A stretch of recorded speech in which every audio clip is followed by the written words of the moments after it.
Welcome back, everybody. This Week in America. Great to have you with us on the program today. Back with us on the show, Jill Skeem is a certified macrobiotic health counselor, educator, and chef. She graduated from the Strengthening Health Institute, a premier macrobiotic educational facility in Philadelphia. She is a graduate from The Ohio State University. Jill teaches adult and children's cooking classes, lectures to companies and organizations on health and wellness, a contributing writer to the local paper, various publications, appears regularly on local morning television, radio shows discussing healthy eating and demonstrating recipes. The book we're talking about on the program today is an award-winning book, Comfort Food Gets a Vegan Makeover. A lot of response the last couple of times that we've had Jill on the program. So many people say that I want to eat healthier, I just don't know how. Well, this is the answer in the book, Comfort Food Gets a Vegan Makeover. Jill, welcome back to the program. It's great to have you with us today. Rick, thanks for having me. I always love talking to you. It is fun. It's been way too long since we did this the last time, and we're in holiday season, and everybody is thinking, well, I guess it's an excuse. It's holiday season. I get January 1st, and I'll take off the 15 pounds I just put on. And if I follow your ideas in the book, Comfort Food Gets a Vegan Makeover, I could actually maybe even lose a pound or two over the holidays, can I? Well, you really can, because what I did is I remade over your favorite recipes, side dishes, main courses, soups in a healthier way. So you really don't have to give up anything. So I know everyone's eating mashed potatoes right now, but instead of using a stick of butter and a cup of heavy cream, I just really use the reserve cooking water that's salted, and then I add a little bit of olive oil, maybe top it with some caramelized onions, and you don't miss all the saturated fat and cholesterol, but you still have, your mashed potatoes that you like. So I tried to remake your favorites over so you can still have it, because what a lot of people do is they say, I'm going to start a diet, and then they might eat carrot sticks and celery sticks, but we all live in a very cold climate in the winter, and that's not very satisfying. So, if you can have your chili and still have the flavor and taste, but without all the extra fat, why not? Because no one goes skiing or shovels all day and runs into the house and says, give me a big salad. It's just not normal. Yes. Well, and you shouldn't eat that. You should really eat, warmer foods in the wintertime. And we've talked about that on the program. And if you go to thisweekinamerica.us, go to the archives, the YouTube as well as iTunes, you can pick up some of the programs with Jill. And we've talked about that. Seasonally adjusting your diet. Because it's winter and you're eating a little heavier doesn't mean you're going to put on 35 pounds at the end of the season. These are over 60 recipes where you've taken everyone's favorite comfort foods, veganize them, if there is such a word. Yeah, and that's true. They're actually really very good. And we're talking about lasagna, chili, shepherd's pie, burgers, fries. You really do have the favorites, and you've redone them so we can eat them guilt-free. Oh, I know. I've even done a split pea, and I live in Idaho, so everyone loves a ham hock in there. Oh, yes. But instead of the ham, I add cumin, which gives it a very smoky flavor. And when I was selling my cookbook at the farmer's market this summer, people couldn't tell the difference. They were like, wow, this tastes smoky.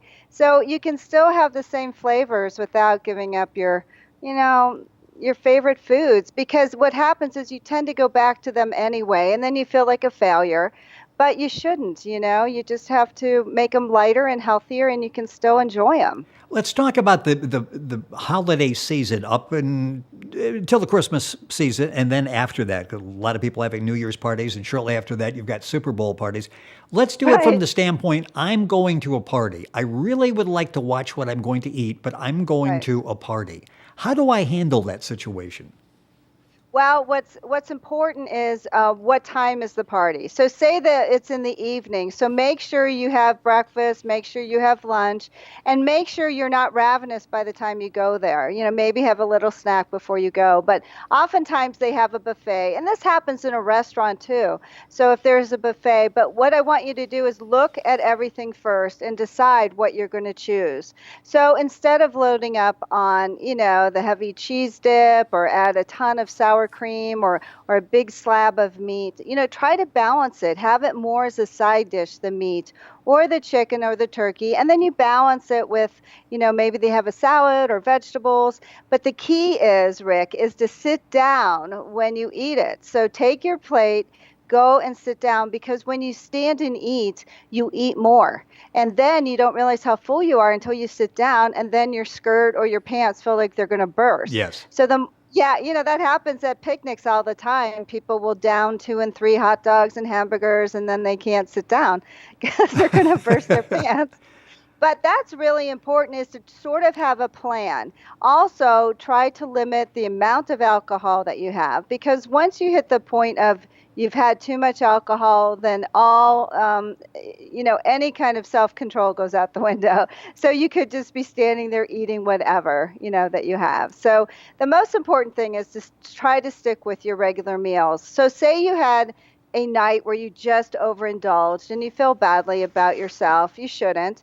But the next day, just get back onto the wagon. You don't want to say, okay, I've blown it, and now you have 4 or 5 weeks of just gorging yourself.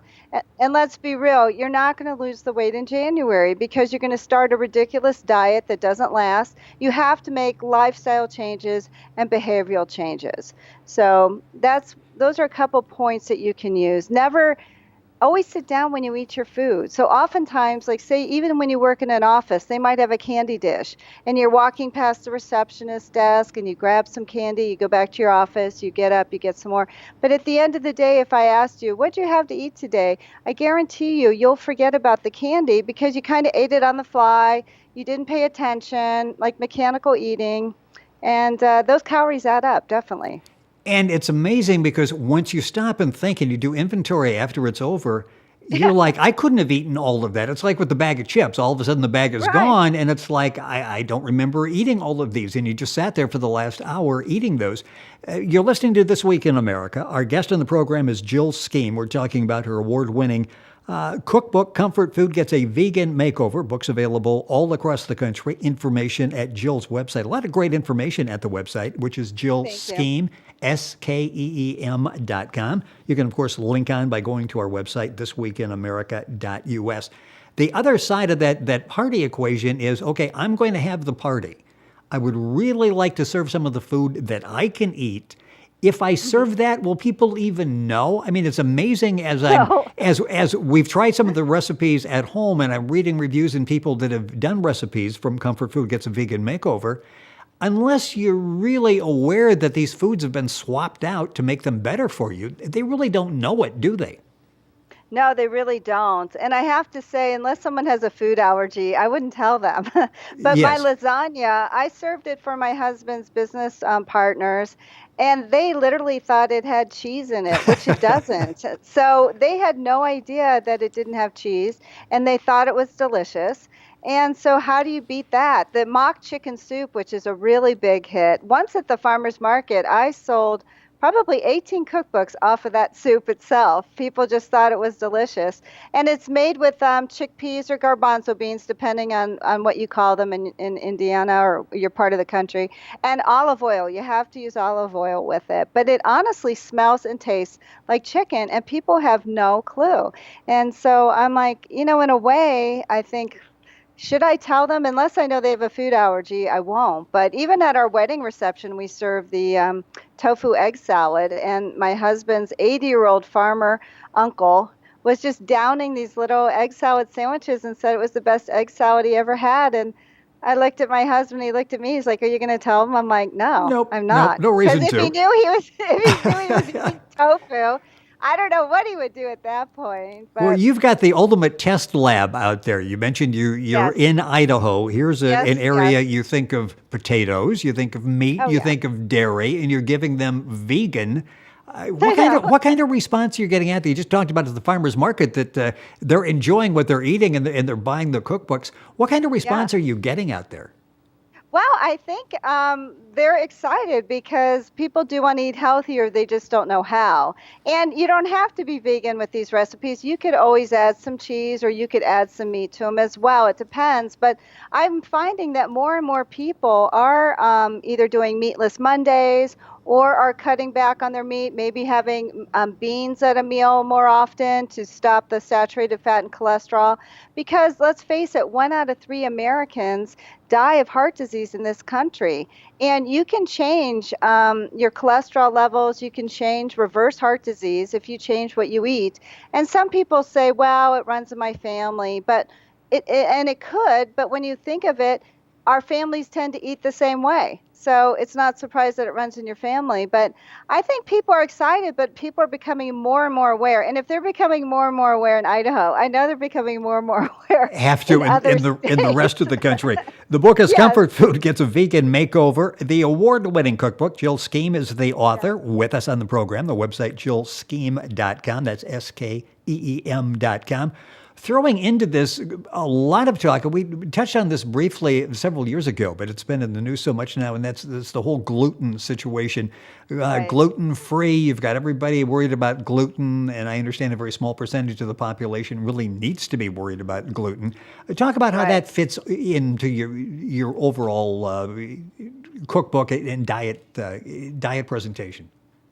Well, there are a lot of recipes in there that are gluten-free, and you can substitute things out. I have this delicious Mediterranean couscous salad, but instead of couscous, which is parboiled wheat, you can always do quinoa. And so that recipe is the same. There's now gluten-free noodles. There's a lot of, I use a lot of corn and polenta in my dishes, which of course are gluten-free, and a lot of vegetable dishes and soups. So any place that you use noodles, if you want to, change them out for rice noodles or no noodles at all, that's fine as well. But a lot of people think that eating gluten-free is healthier. But honestly, it's not, because a lot of the products that you see that are gluten-free have other things in them: potato starch, tapioca starch, a lot of more substitutions that maybe aren't as natural for you. So it doesn't necessarily mean it's healthier. If you do have an issue with gluten, then by all means you should, stop eating it. But I wouldn't stop eating gluten just because if you don't have to, you shouldn't, because then your body gets more sensitive if you stop eating Right. something, and then you get more sensitive to it. And they're finding that out with peanut allergies. If you feed the kids a little bit of peanut, over time your body gets used to it again. So, but you can switch out so many things. They have so many products today that it's not a problem. I have a lot of recipes in there that would accommodate gluten issues, diabetes. I use a sweetener called brown rice syrup. And so that's made with brown rice, so you don't get the up and down of sugar. And so I've tried to use very commonplace ingredients, so you don't have to, find some exotic, I don't know, Madagascar vanilla or Right, right. saffron or, all of them. You should have this in your cupboard, except for like seitan, which is wheat gluten, or tempeh, which is fermented soybeans. But other than that, you could probably find those at a health food store. I was going to So say, as you're looking at the ingredients, these are readily available. And I yeah, really hesitated, and I used the word diet in there before. When I say right, diet, I'm thinking of what we consume. And my diet right, daily is fruits, vegetables, whatever. Diet for so many people, it's a negative. It means I'm going to deprive myself of something that I like. And with your presentation, with your cookbook, you can have the foods. Lasagna, chilies, shepherd's pie, burger, right. fries, all of that. You can have that. And basically, you're going to be satisfying your desire for these comfort foods. No, it's true. And I truly believe like anything with the word die in it can't be good. Exactly. So you really have to make lifestyle changes. And our biggest problem literally is we're going to announce this January 1st, I'm on my diet. And then you announce it to every friend and family member who then watches everything that you eat. And then there's so much pressure. And I just say to people, just try to make some simple changes and add more to it. Like if you're not going to the gym, fine, you can walk your dog longer, bundle up, take a walk after dinner, try to park farther in the parking lot, use the stairs, try to make gradual changes. If it, sometimes going from 0 to 60, you make so many changes, no one could No one could do it. And then you feel like a failure. And it's just not about that. And the other recommendation I could say is, weigh yourself, say once a month. If you want to start the process, I mean, we all pretty much know how we feel in our clothes. So weigh yourself, in the beginning, and then put your scale somewhere else, because when you lose 5 pounds, you have a good number, you eat more. When you gain 5 pounds, you have a bad number, you eat more. It's really not our friend. I had clients that weighed themselves 2 or 3 times a day, and it can make you crazy. Should I you just, even weigh yourself? I've heard people say, just hide the scale. Like you said, you sort of know how you feel. Maybe yeah, your genes are your best indicator of how I you're think so. doing. Because if for some reason we go a couple of days and we, God forbid, put on a half a pound, Oh, I then know. we're depressed. I know. Yeah.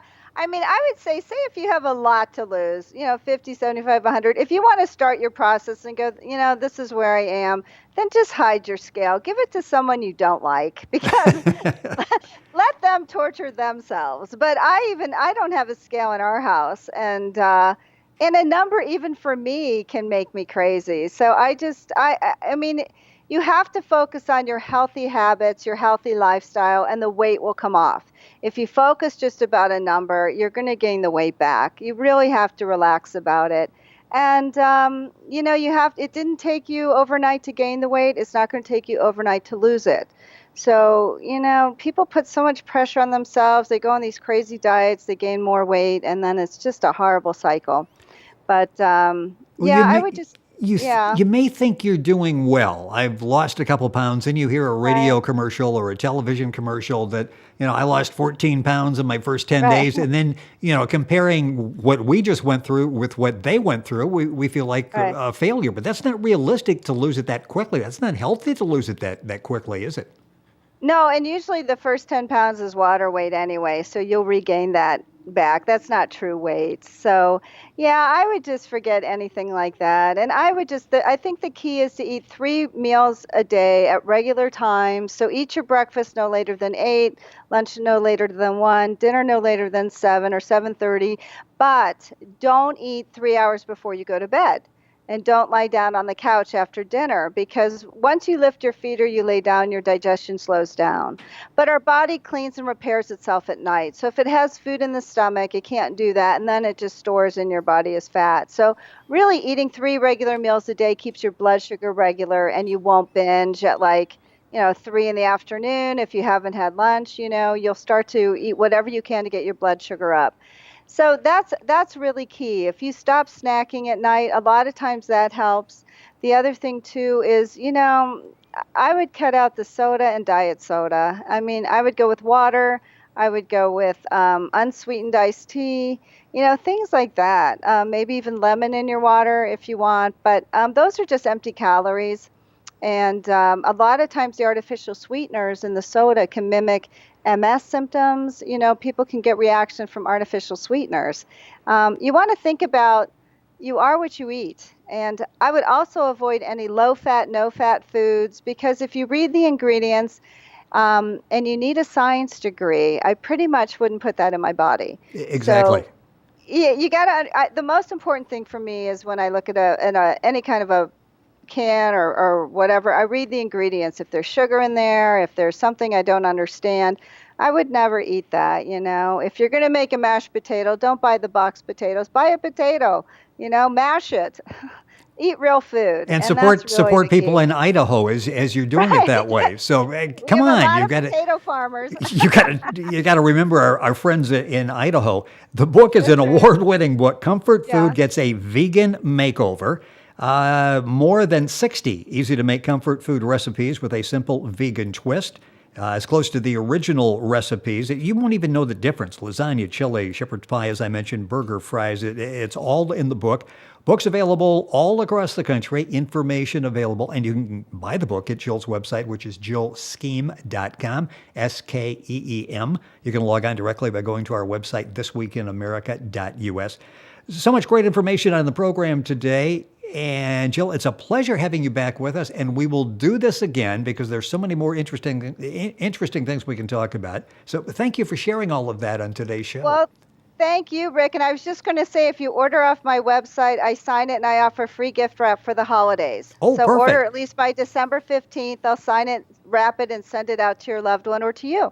That is perfect. And the information available at jillskeem.com. Go to our website, thisweekinamerica.us, and link in directly. Jill, thank you for joining us. Thank you for listening, everybody. We're right back after these messages. Information, of course, at our website, thisweekinamerica.us.